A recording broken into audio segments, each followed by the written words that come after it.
Welcome everyone to our 2025 annual members meeting. We are so glad to have you here. My name is Hayley Pope and I'm the Executive Manager Governance at First Super. Tonight we will hear from our co-chair Mike Ratter and CEO Bill Watson, who will run us through what the fund has achieved in the past 12 months, including investment returns and other significant operational matters. I would also like to acknowledge First Super's board directors and executives who are in attendance tonight, as well as the fund's auditor. I'd like to begin by acknowledging the traditional owners of the lands where we meet today, wherever you are joining us from. We also pay our respects to their elders, past and present, and the elders from other communities who may be present. I would also like to acknowledge all other cultures that we have here today.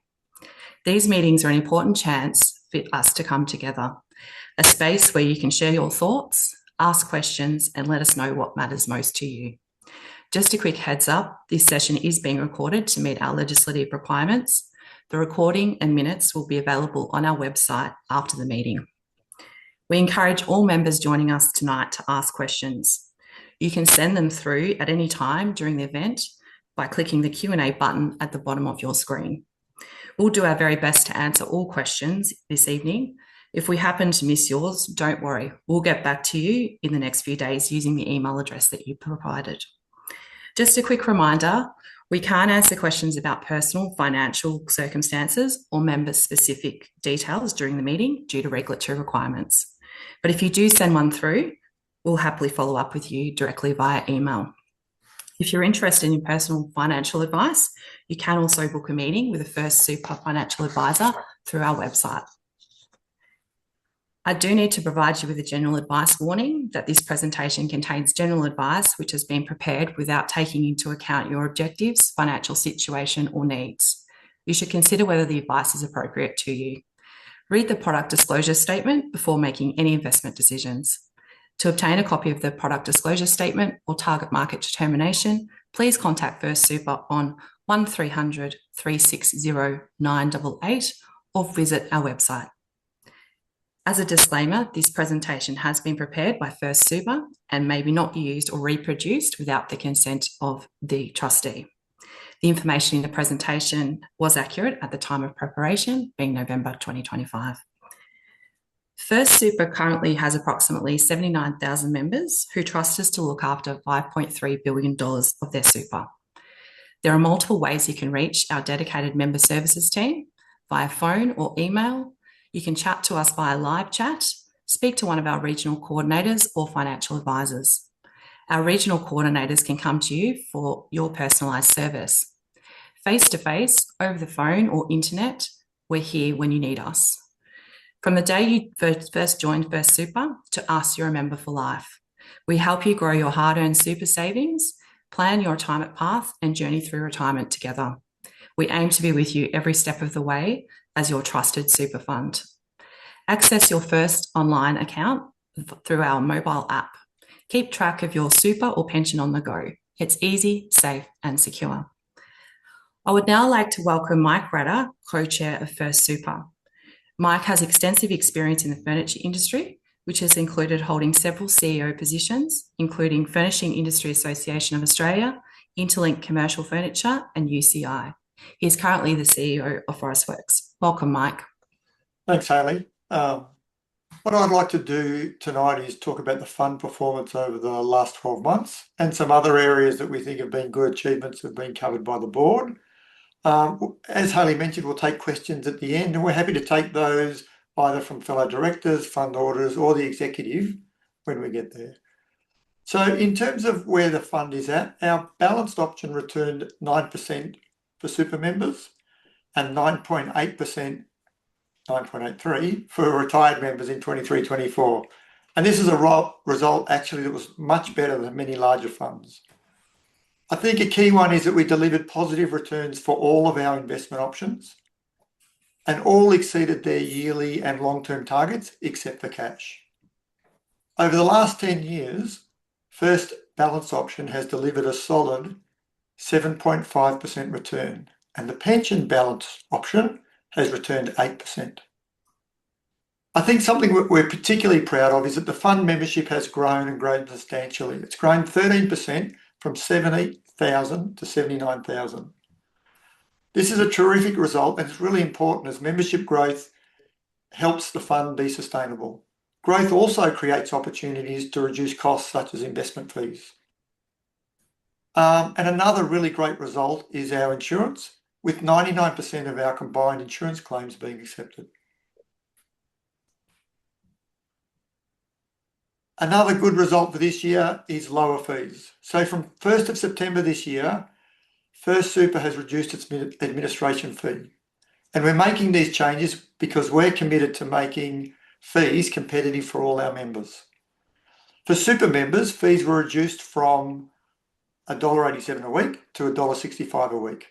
And the asset fee is now capped at $1,250. For all retirement members, they'll now pay a weekly $1.65 fee, but will also receive a reduction in the yearly asset fee down to 0.18% on their account balance. If you want more information on first fees, please refer to our website. The super guarantee, as I'm sure everyone is aware, is now 12%, and that means more employer contributions, and therefore we've got growing member balances. First Super have a new retirement and contribution calculators, and these are there to help you compare before tax and after tax contributions, or a mix of both, and the difference they can make in your super balance. So please check if you want to check on with any of those with First Online. And you can also update your non-lapsing binding nominations via First Online. Something that's very important for First is the services we provide.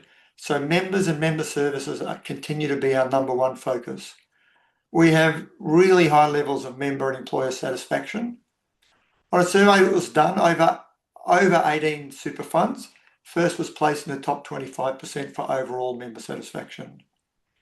The feedback we get is that members and employers say we're easy to deal with, whether it's over the phone or it's in person during home or workplace visits. I think many people have seen there's a lot of commentary about this in the papers of late, and we're really pleased that the service we provide has got such good feedback. So 2024-25 was a year of considerable success for members in the fund, and that actually builds on the growth that we've had over the last 3 years. So a key thing for us is member funds grew by about 14%. And at the end of the financial year, as Hayley mentioned before, we were 5.3 billion.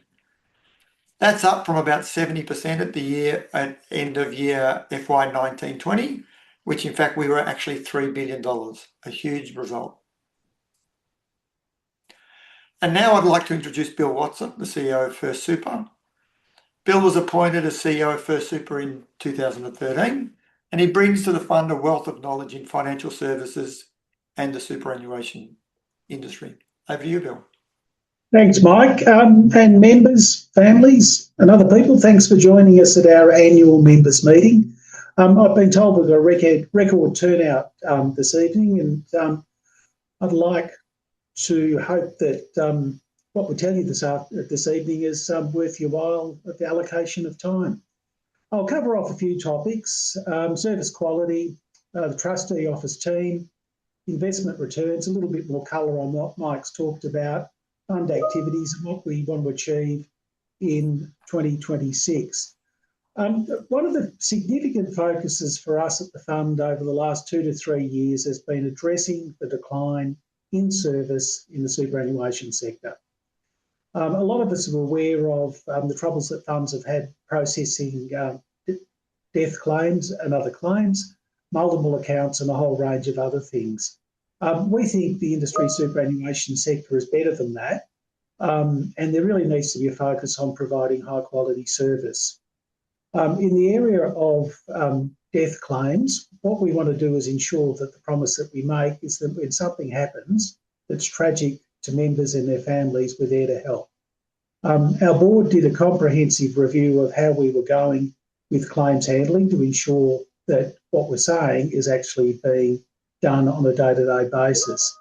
And I'm pleased to say that our claims handling is pretty much some of the best in Australia in terms of the processing of it. Yes, we have some claims which are very protracted, and that's mainly because there's disputes within families about who gets what. But Kitty Rose and her team in the administrative work very hard to make sure that we're there for members when we need them. We've also been looking at our service delivery through the administrator, and we've had a number of significant changes in our administrator over the last 12 months. We've beefed up our operational expertise by bringing in a great operations manager, and the focus has been building on the really strong base that we've got, and Mike's talked about that with the CSBA survey, building on the really strong service that we've got and making sure that we are there for members and employers. We've got a bit more work to do, but I think we've made significant progress in the last 12 months in that area. Next year, we'll be looking at technology upgrades, but we're not looking at that by way of technology, but more how do we continue to deliver good service to members, their families and employers. So that's something that we're going to keep banging on for and encourage the rest of the industry to get on board with providing high quality service. I'll talk a little bit more about how the rubber hits the road in terms of phones being answered, because that's the most critical thing. In relation to the trustee office team, we've had a bit of change in the last 12 months. Greg Everett joined us, I think it's only last week, Greg, might be a bit longer than that, to replace Michelle Boucher, who was the Deputy CEO for 4 years.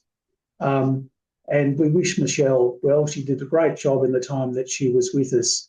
We're very pleased to have recruited Greg, ex-CEO of Guild Super, and other experience in the super sector and financial advice and planning. So Greg's a terrific addition to our team. We also had Jennifer Glass, our company secretary, resign after the end of the financial year, and we wish her well. She did a great job supporting the board.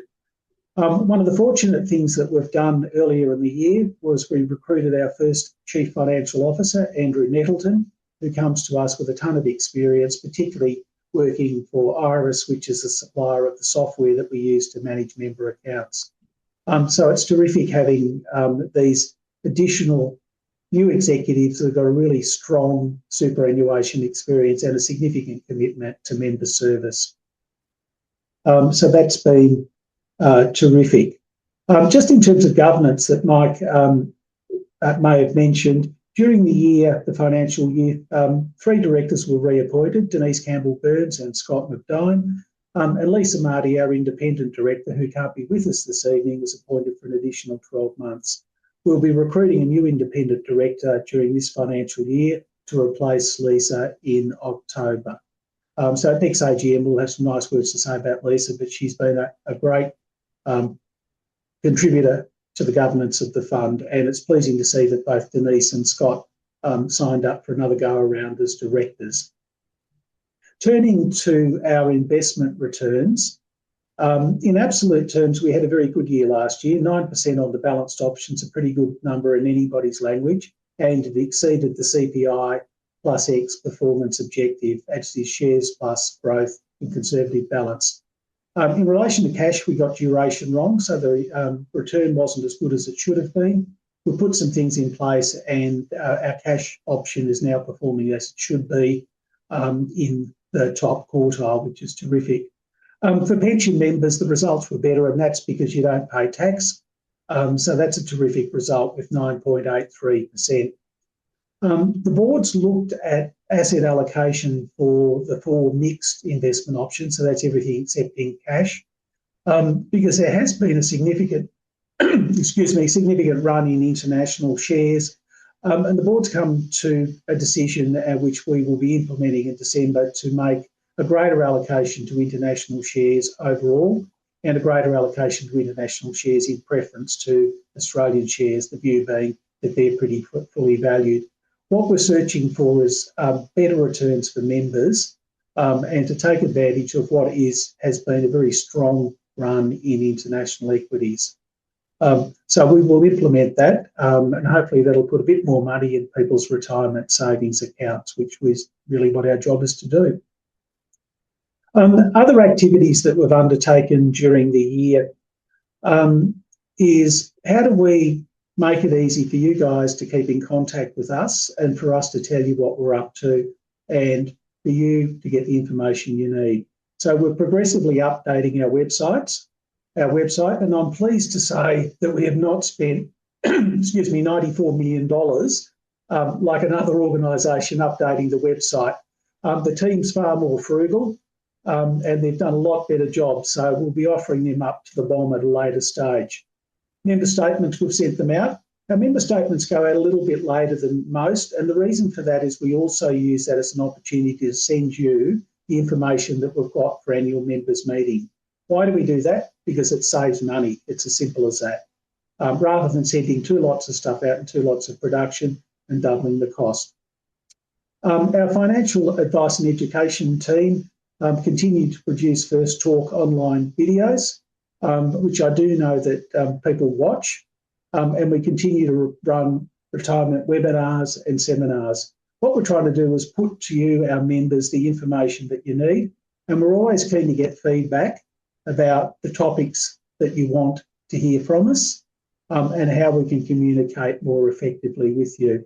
Of course, at the end of the day, we've got our contact centre. If I then go to the next slide, Mike's talked about the way the fund has grown. Excuse me, the fund has grown. And the significance of that is it becomes more complex for us to run the fund. I've been with the fund for 13 years, and it's just got more complex. And that's fair enough because we're looking after your retirement savings. It's a significant responsibility, and expectations have increased. Regulator expectations have increased, so we've got to do things better. But one of the consequences of doing things better is having to spend more money on it. We've been in a fortunate position that the fund growth has meant that we've been able to keep a lid, as it were, on increasing costs. So our costs have increased in proportion to the size of the fund. As Mike mentioned, we've had a significant increase in the size of the fund and membership since 2021. What I've said to a number of people is COVID's been pretty kind to our fund in terms of people nesting during COVID with the substantial increase in activity in timber milling, furniture manufacture and associated stuff. So that's held up well, and it's really pleasing to see that members were employed through that period and continue to be so. The other things that's happened is we've had a significant influx of new members, KiwiSaver members, and I say welcome to each and every one of you to our fund, and we hope that with you transferring your money into First Super, we can help you make your new life and your new start in Australia a pleasant one. Being one of the few funds that takes KiwiSaver money means that you can transfer the money in and it can be used for the First Home Saver scheme if you haven't had a house in Australia previously. And we really do want to be a part of your journey, putting down your roots in Australia and contributing to you having a great retirement. So welcome to each and every one of you. You're really appreciated.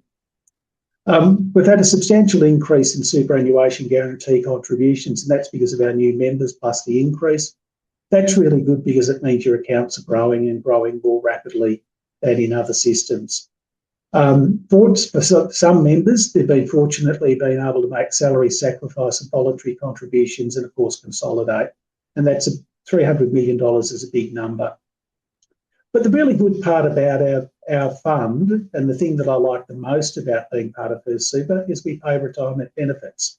You know, our job is to get your money, invest it, and then give it back to you in retirement. That's a great thing. That's a real measure of success, that money going to members. So we've had pension payments, lump sums being paid, and in total $357 million was paid to members. So that's a combination of things. But at the end of the day, you hear people in the industry talking about outflow funds. Paying money to members is a great thing. That's why we're here, to help you have a great retirement. In terms of other activities during the year, and this is where the rubber hits the road, over 50,000 members rang our member services contact centre, the people who are in the same building as us on level 1, and we really appreciate what they do. Unlike a lot of other funds, you didn't have to wait very long to get through. Now, it's 52 seconds on average, and it does mean occasionally it will be longer. Our contact centre staff are human like everybody else, so we've had a couple of waves of COVID and flus and stuff like that, which has meant that Jackie and the team have worked very hard to provide services as people have fallen over in the winter months. But 52 seconds is a pretty good effort. Nearly 18,000 calls out to members. I'm pretty amazed by that because people don't seem to answer the phone any longer, but they've made those calls, following up on emails. And of course, we've got our team of member and employer services coordinators who are in South Australia, Victoria and New South Wales, but also who visit Queensland and Tasmania. They made nearly 700 presentations to workplaces, and that's one of the privileges that we have as a fund because of our relationship with employers and the TFTU, as we can get inside workplaces and tell people about us, our story about superannuation and how it can help our members have a dignified retirement. There were nearly 2,500 site visits and nearly 3,000 appointments for members and employers. If you're a member of the fund, you can, all other things being equal, get to see a coordinator. And if you've got a responsible position in the business, we'd love to come out and tell people about super and what a difference it can make. Next slide, Andrew. And then we've got an advice team led by Andy Jewell, and they provide general advice, intra-fund advice and personal advice. They know the industry and they know the members, and more importantly, they know what products we have. So we had 185 retirement health checks, and this is really important. One of the biggest questions we get asked is, am I going to have enough money? What do I need to do when I'm in retirement? And the first part of the conversation is just doing a retirement health check, giving you the certainty that you've got enough money. And what I find really interesting is we've got a lot of members who are really concerned about will they have enough money when they retire, and they're pleasantly surprised when they do a retirement health check. Not a lot of our members get paid average incomes and above, and unfortunately in all of the media reporting they talk about comfortable retirements with the Australian Superannuation Funds Association. For our average member, if they got paid the comfortable retirement amount, they'd actually be getting an increase of about 50% in income. So, my point about that is that does cause concern for a lot of us, a lot of members. So the retirement health check's important. For those members who need it, that turns into statements of advice, which is personal, or it's in relation to the fund's investment options. What that meant is for members is it saved over $500,000 for those members in personal income tax, and that's through salary sacrifice and other strategies. Generated $350,000 of income by maximising the age pension entitlements. You've worked hard. Most of us are entitled to a pension. Let's get the most you can out of it, and let's make the system work for you because you've spent many years making the system work. And through government co-contributions, and this is for low-income members, we've boosted balances by nearly $9,000. I can't overemphasise the provision of advice. Our advisors are available both in person and via Zoom and Teams. Please take the opportunity up of seeing them because they can make a difference to your retirement and your family's retirement. So looking forward, at the moment we've gone to market for our group life total and permanent disability income protection insurance, and this is the insurance that my super members have once they've got an account balance over $6,000 and over the age of 25. And then for everybody else who wants to opt in. It's a good way of providing good quality cover on a mass basis because we've got 42,000 people who are contributing to buying it. So we've got purchasing power there. What we're trying to get out of going to market is to test and make sure that we get the best possible insurance for members at the best possible price. It really is as simple as that. We're finalising that process and we'll be in touch with members early in the new year, that is insured members early in the new year, about what's happening on that front.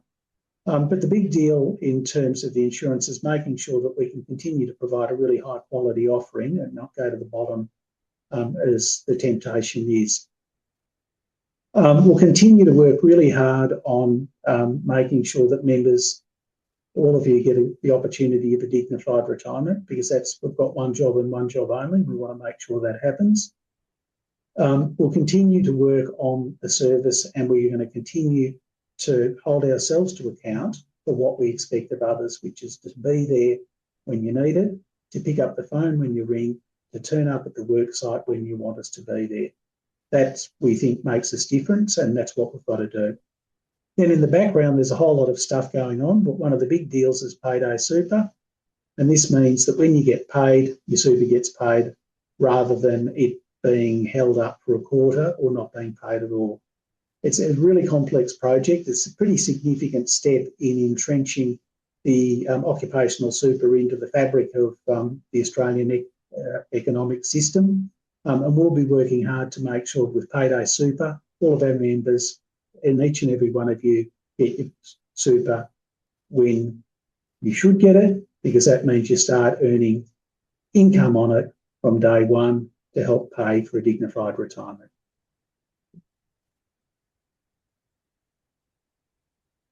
Next slide, please, or we're up to questions.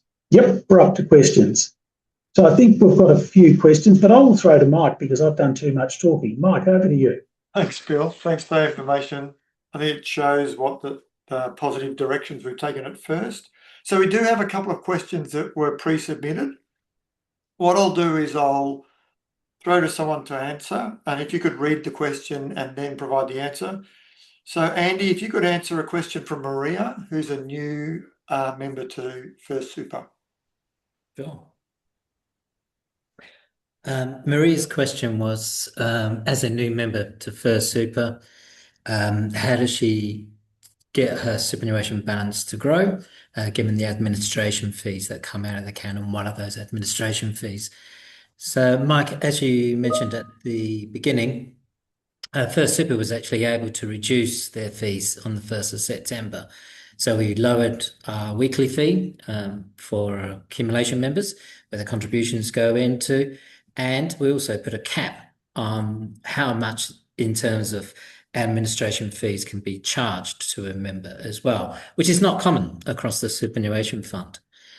So really the way that the superannuation balance grows is really through the returns that we generate for our members, which are well in excess of what these costs of the administration fees. And as the superannuation balance grows, it's the compounding effect of those returns that accelerates the superannuation balance over the longer term. We should also keep in mind that there are rules that all super funds must apply to, and that is where a member has a low balance, which is below $6,000, then there's a cap on how much we can charge as a fee, and that simply permits the superannuation balance to grow rapidly, especially in those early years as the member starts off contributing to the super. The last comment is that we also took the opportunity to review our fees on our pension account, the retirement income stream. And there again, as much as we introduced a new weekly fee, we did reduce the asset fee from 0.38 to 0.18%. And we also reduced the cap from 1,750 down to 1,250. So again, the good news for our members is that we reduced our fees. We're trying to keep our fees as low as possible, but our superannuation balance grows as contributions come in, and it's that compounding effect of the returns that we generate for our members. Thanks very much, Andy. The next question, you mentioned KiwiSaver. It's a KiwiSaver Bill. So if I could get you to take this one from Avenue. Yeah. So thank you. And the question was, how long does it take to receive the KiwiSaver money? My answer to that is it can take up to 6 weeks. That's at the more extreme end. And it's dependent upon receipt of all the paperwork that's needed to transfer the KiwiSaver money. So we've got to get it. It's got to be sent to the New Zealand Fund. They've got to be satisfied with the information and then release the money to us. There's a little bit of friction in the system, which is once the money's released to us, our admin team has got to identify to which account it is to be contributed, because the way the money's transferred, it doesn't necessarily have a unique identifier, which can relate to delays. The best possible, the quickest possible transfer that I've heard of that we've experienced is we had a new member get it in 2 days, which was a pretty good effort. But all things being equal, can be up to 6 weeks. It's more like 2 weeks. My colleague, Hayley Pope, Executive Manager Governance, has been working with both our administrator and the KiwiSaver providers to identify opportunities to speed things up. So we'll do what we can to get the money into your account as quickly as possible. Thanks very much, Bill. I'll get you to address the next question, Hayley. There's no name attached to this one, but it's about, I think, beneficiaries. So if you could read the question, Hayley, and then provide an answer, that'd be great. Sure, Mike. So the question is, can you explain who I can legally name to receive my super if I die? The answer to that question is you can legally request that a dependent of yours receives your super, or otherwise your legal personal representative, which is essentially the executor of your estate. So in terms of who qualifies as a dependent, it would be your spouse or partner, whether you're legally married or whether you're in a de facto relationship, including same-sex relationships, your children of any age, including step, adopted, ex-nuptial, or children of your spouse, anyone who you're in an interdependent relationship with, which means that you have lived with them on a long-term permanent basis where one of or both of you provide financial and domestic support and personal care of the other, and anyone who's otherwise financially dependent on you. So who relies on you either totally or partially for financial assistance or support, for example, helps you pay the bills. And as I said before, you can also nominate your legal personal representative. And if you do so and you have a will in place, then your super will be distributed in accordance with the terms. Thanks very much, Hayley. So they were the 3 questions that we had that were pre-submitted. We've had a question that I will throw to you, Bill, because I know it's your favourite topic, which is payday super. Thanks, Mike. Yes, which is coming soon. The actual question, if you want to read it, is, I'll leave it to you, Bill. You can read the question. Yes, the question is, when does payday super start from? If the first pay period on or after the 1st of July 2026. So whenever you get your pay hitting your account after the 1st of July 2026, we should also get the super a couple of days after that. Thanks, Bill. We've got one more question that I might get passed back to you as well, Bill. Is First Super related to Centrelink? Are we related to Centrelink? No. The short answer is no, and the second answer is that's a relief for many reasons. We do answer the phone, unlike Centrelink, and we do work very hard to pay benefits. Our relationship with Centrelink is providing advice in relation to the age pension, but we do not have any relationship with them at all. Full stop. I don't have any more questions. As we mentioned before, you don't just have to ask questions now, you can ask those later, and we'd be happy to take any questions. As we said, service and feedback to our members is the most important thing. So what we'll do is close. If I can just follow up on that, Mike. Look, we're always pleased to get emails directly from members on any topic, and we're happy to answer them. So please don't feel bashful. If you've got something that's vexing you about the fund or more generally, get in touch and we'll get back to you. You might have done what we were going to do. I was going to pass to you to close the meeting and thank everyone for being a member. I'll pass to you, Bill. Oh, thanks, Mike, and I'm sorry I talked over you. Members, families, boys and girls and dogs and cats, thanks for joining us at our annual members meeting. It's one of the rare opportunities we get to tell you about what we do and how we do it, and more importantly, why we really love looking after your retirement savings and how we're really committed to making sure that you have a dignified retirement and you have a great time to the extent that we can help without any money worries. So thanks for being a member of First Super. It's a great honour and a trust that we have, and we want to make sure that we continue to discharge that. So thanks very much for joining us. Enjoy your Wednesday evening. Give us a call, or we'll see you in 12 months' time. Thanks very much.